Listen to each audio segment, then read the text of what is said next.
जय जिनेंद्र। हमारे 8 तरह के कर्म होते हैं। इनमें से 4 घाती कर्म होते हैं और 4 अघाती कर्म होते हैं। घाती कर्म वो होते हैं जो आत्मा के मूल गुणों को ढकते हैं और इनके कारण जीव सर्वज्ञ सर्वदर्शी यानी कि केवल ज्ञानी नहीं बन पाता। और 4 अघाती कर्म होते हैं, ये जीव को संसार में ही रोके रखते हैं और इनके कारण जीव कभी सिद्ध नहीं बन पाता। 4 घाती कर्म ज्ञानावर्णी कर्म, दर्शनावर्णी कर्म, मोहनीय कर्म और अंतराय कर्म। जब इन 4 कर्मों का क्षय हो जाता है तब जीव केवल ज्ञानी बनता है। केवल ज्ञानी ही अरिहंत कहलाते हैं। एक समय में कम से कम 2 करोड़ केवल ज्ञानी यानी कि अरिहंत भगवान हो सकते हैं और अधिक से अधिक 9 करोड़ केवल ज्ञानी हो सकते हैं। तीर्थंकर भगवान जब केवल ज्ञान प्राप्त कर लेते हैं उस समय वे अरिहंत ही कहलाते हैं, लेकिन पिछले भवों में उन्हें कुछ विशेष अच्छे कर्म किए होते हैं जिनके कारण उनका तीर्थंकर नाम कर्म का बंध बनता है। इसी कारण वे तीर्थंकर कहलाते हैं।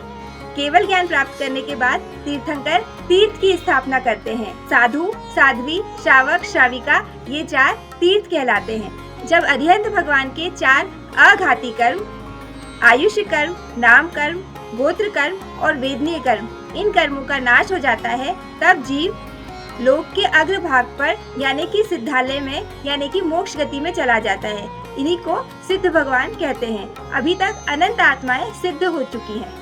घाती कर्मों के कारण हम अरिहंत नहीं बन पाते और अघाती कर्मों के कारण हम सिद्ध नहीं बन पाते। घाती कर्म पाप प्रकृति है, अघाती कर्म पुण्य पाप दोनों प्रकृति है। हमें धर्म का मार्ग बताने वाले और सिद्धों का स्वरूप बताने वाले अरिहंत भगवान ही होते हैं। इसी कारण नवकार मंत्र में प्रथम वंदनीय अरिहंत भगवान ही होते हैं। सिद्धों का वर्ण लाल होता है और अरिहंत भगवान का वर्ण सफेद होता है।